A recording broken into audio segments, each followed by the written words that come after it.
Okay, good morning, buenos dias. Hope everybody, good morning, right? Hope everybody's having a good day. And however and whatever you're doing, thanks for stopping by the channel here for my Riverdale review and theories. Your season 2 episode number 2. This episode was entitled Nighthawks. Good episode. One thing that I thought, and I said this in my first review for this new season, that is season 2 for Riverdale. Which, by the way, if you haven't seen Riverdale, I'd be kind of surprised that you're watching this video. But second off, if you haven't seen Riverdale and my reviews and other people's reviews here on YouTube have got you interested, or at least from hearing about the show, give it a shot. Watch all season 1. Now here in season 2. But what I've been learning, or what seems to be the case here in season 2, is being and getting those, or for me, vibes, because I'm a big fan of the MTV show Scream and Scream Queen, which unfortunately Scream Queens was canceled, and Scream, by the way things are going to be rebooted, just should have been canceled itself. But point being is, it has that kind of vibe because, again, tonight, or not tonight, but on Wednesday night in the episode, another one bites the dust, and it seems like it's going that way. It's like a Who's Done It. It's like a Scream Queens, like MTV Scream. It's like those shows. I would say more so like a Scream than Scream Queens, because Scream Queens was still kind of a comedy type of show, along with the other aspect of it, to say the least. But again, there's like any of those 3 shows, specifically Who Done It as well, because you're trying to find out who the heck is it, and us being and me enjoying these type of shows, enjoying murder mysteries as I do when I read. A few times I do when I actually read a hardcover book or listen to audiobooks. Do like murder mystery type of books. That's why I like this type of TV shows, or like those type of game shows in that way, like Who Done It was for ABC there. But here, Riverdale is not that. I'm not saying it is, but I'm just saying I'm getting those vibes because that's how this season is going, and it's moving forward in that vein with that plot point. Who is this masked man? Who's out for really Archie? It seems like Archie is the number one person, meaning that this masked person hasn't, at least it doesn't seem like. Again, things are already been talked about with what happened there in the season 1 finale that make you think that the masked man actually was aiming for Archie and not his father originally, and then went to his father to hurt Archie that way. That Archie, did what he did, and then all of that hurt. Archie's father there was protecting him. So it's interesting to see where it goes, and it seems like Archie, who's the main character, anyways. See where things go moving from there. But Wednesday's episode of Riverdale, again entitled Nighthawks, picked up in the aftermath of last week's premiere. Well, because it just how it should go.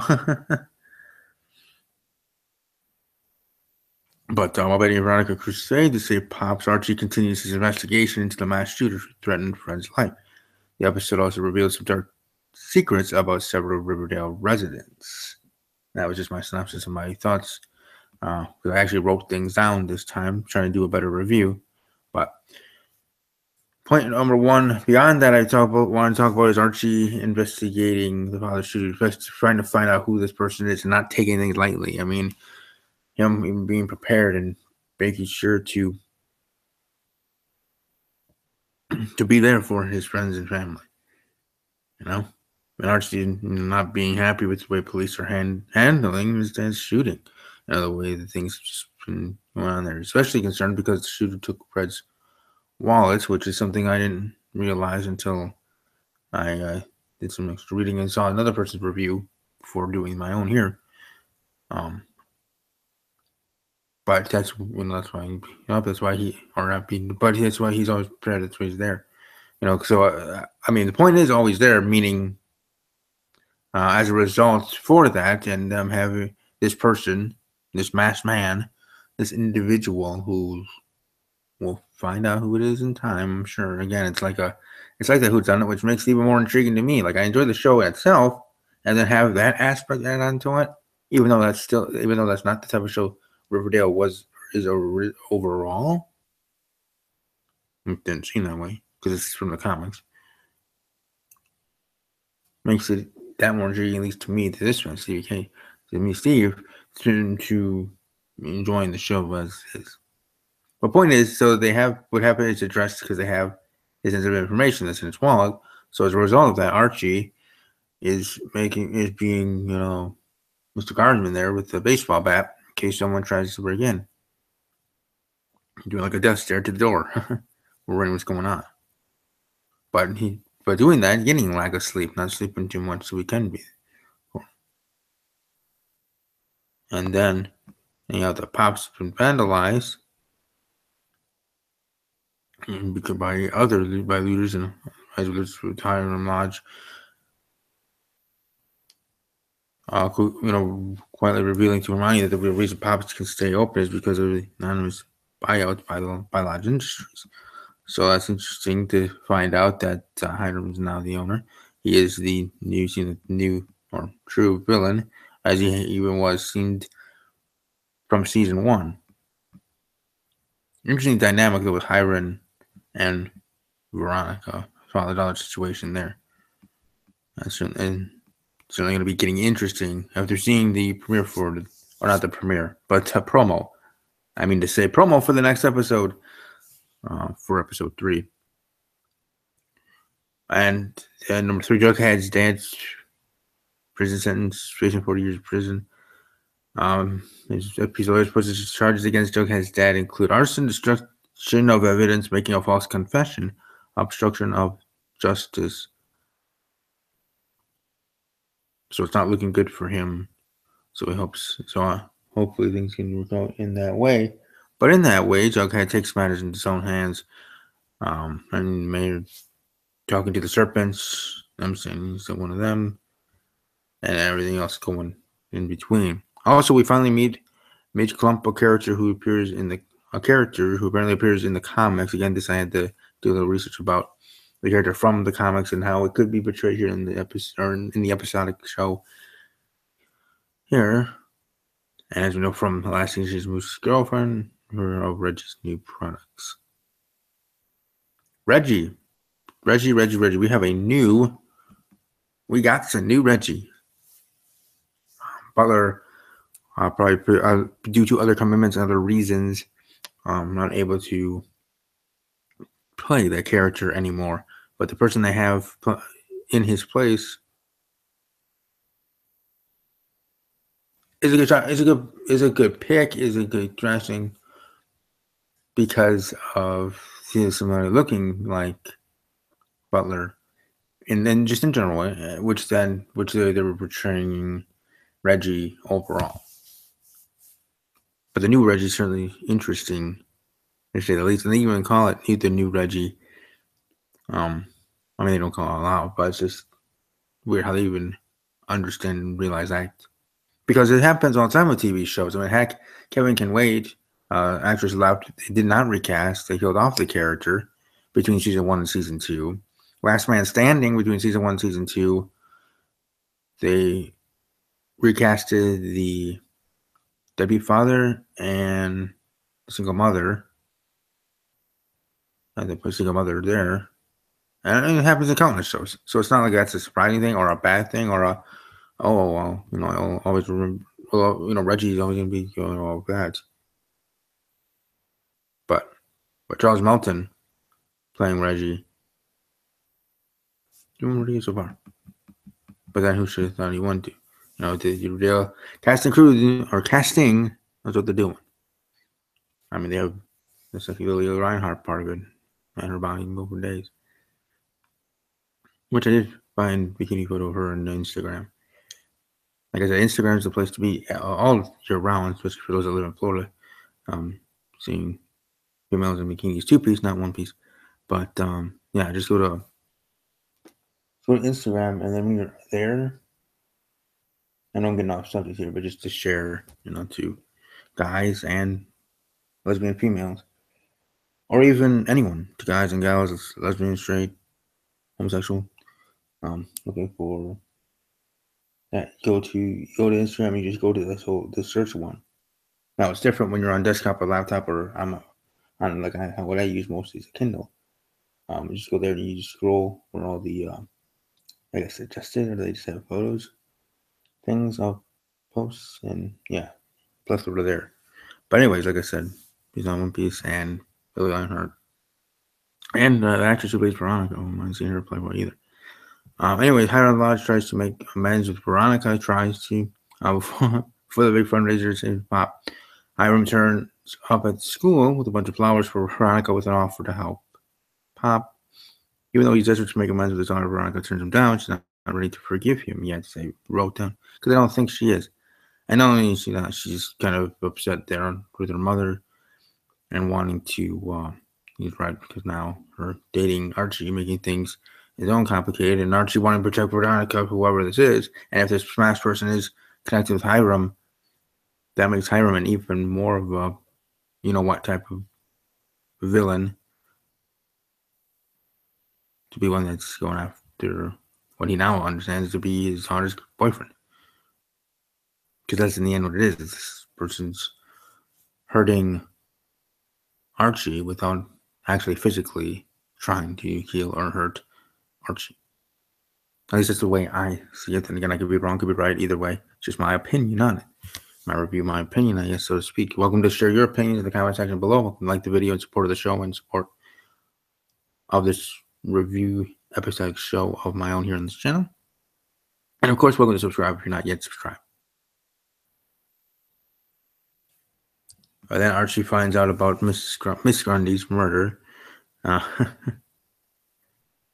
You know, because he asked there were some crazy versions going after people I care about. He begs Betty's mom to investigate the murder, contacts, and finding out that Grundy was strangled. And someone that wanted to see her struggle, and it just seemed like it was quick, but it was done in a way to show that. Right, it convinces Archie's convinces Archie someone know about his inappropriate relationship with Miss Grundy and is out to get him. Maybe it's her ex-husband. I know people are already thinking that. I was thinking that, but I thought that's too obvious. I think that's too obvious. A lot of other things are too obvious, but something has to be somewhat obvious. Otherwise, when they do reveal and it's so out of left field, then people won't believe it to be legitimate. You know what I mean? And that way, just like on Scream or Scream Queens, and how I each and every week with my top 5, you have to have a deductive reasoning of who and why you pick these people to be in your success list. And for this one, it's going to be interesting, to say the least.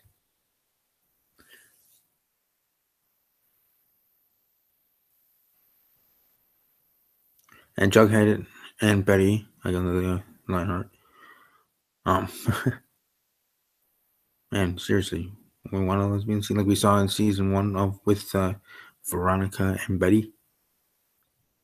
Just look that up. Veronica and Betty, season 1, that scene. Just saying. Can help you get to sleep the next night for sure. Anyway, Jughead appeals to Jason's family to probably forgive his father, as he could convince the judge to give him a shorter prison sentence. He's still going to go in prison. It's not that they're going to be able to get him off entirely, but trying to get it. Yeah. But Jug hopes Gerald and her mom will be able to help his dad. However, the remaining Blossoms will leave seeing FP frying less sure will be justice they crave for Jason's murder. Yeah, was unfortunate. Would it be? Betty blackmails Cheryl. After the Blossoms deny Jughead's request, Betty tells Cheryl she'll release the footage of Cliff shooting Jason if Cheryl doesn't help FP. It turns out Betty will do anything for the man she loves, and Cheryl is extremely impressed, as she should be. Because she would do the same thing as she did, and as the things went down last season. Cheryl tells the judge that her family forgives FP and his aid in covering up Jason's murder, but the judge says it's not enough. This spurs Cheryl to lie under oath. She tells the judge her father blackmailed FP by threatening Jughead's life. The judge said to consider FP's situation. Yeah, that was, I don't know, something surprising. And then Archie has a gun, which reminds you of an 80s song. I think it was an 80s song. But anyway, Archie, because he wants to protect his family. No one else gets him in there. Yo. And Bruce Zodiac in a crazy end to this second episode, the masked killer shoots Midge and Moose while they get high on drugs from Reggie in Moose's car. And that's his own. Every mom finds out about it, and then go both here. It's certainly going to be interesting to see how things will go on moving forward here in the season. Already fast paced, already with murders every week. Like I said, it has that. What if Archie Andrews has a secret twin from New Zealand named KJ Alpha? And he shot Fred Andrews for a bit. Sorry about that. Video was playing on one of my other tabs that I had that had to do with Riverdale. Well, actually, to be quite honest with the YouTube video that I was watching earlier, KJ Happy reading absurd fan fear theories. I must accidentally automatically played, so I apologize for that. But anyway, Riverdale, great episode again, season 2. Episode 2, again, having that MTV Scream vibe. It's certainly going to be interesting to see how things go moving forward. So here's my top 5. As now, like I said, it is like that Scream. And that's how I do it in my Scream reviews, as I will when it does return to the screen in March of 2018. But here, my top 5. Number 5, Dilton. Dilton people want to give out to you. Besides his family. Who knows? So number 5 is Dilton. Number 4 is Reggie. Number 3.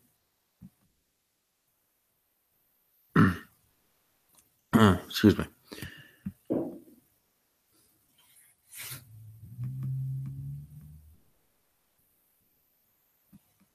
3 is Cheryl. Number 2, Hiram Lodge worker or someone, someone that they hired. Hiram Lodge fall guy. But as of right now, my number 1 suspect in this whole thing is Hiram Lodge himself. I know, like I said, that's super obvious, but as of right now, that's how the evidence points for me. But I think everybody that watched live been archived and hear my Riverdale reviews. Let me know what you think. Leave comments in the comment section below. And I look forward to seeing everybody next week with Riverdale review and theories, which I decided to do on Fridays because I have might as well fill up the rest of my schedule for the week. Monday, I have the Raw review at 10 p.m. Central, 11 Eastern. Tuesday, I have the SmackDown Live review, 10 p.m. Central, 11 Eastern. Wednesday, I have Talking Package with Steve, my NFL podcast. I talk about all 32 teams there. Of course, not just the Green Bay Packers, which is my team, America's true team, and I'm a shareholder of the team, franchise, and hope you go to a Packer game sometime soon. If not, win a contest to go to the Super Bowl in Minnesota. I wouldn't even have to pay for airfare if someone, an athlete, otherwise were able to help me out that way. Point being is, NFL. Then on Thursday, Steve's Wrestling Ramble, WWE show.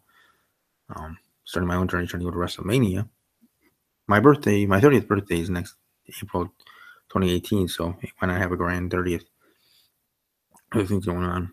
But, so then, might as well have the Riverdales on Fridays. I know that's 2 days after the show actually aired, but it helps me prep for it, actually have a better review show than I would doing it right away, just to try to get the views more polished. And like I said, if I get a camera, get other simple aspects of podcasting and of YouTube creating, then I should be able to create videos in quality with me on camera, actually, and all that stuff in between. But I thank you for continuing to watch as I still do it and do all my videos live streaming using Google Hangouts. So everybody have a great rest of your day. Enjoy Friday. Have fun tonight with your on a date or hanging out with people or just enjoying time by yourself.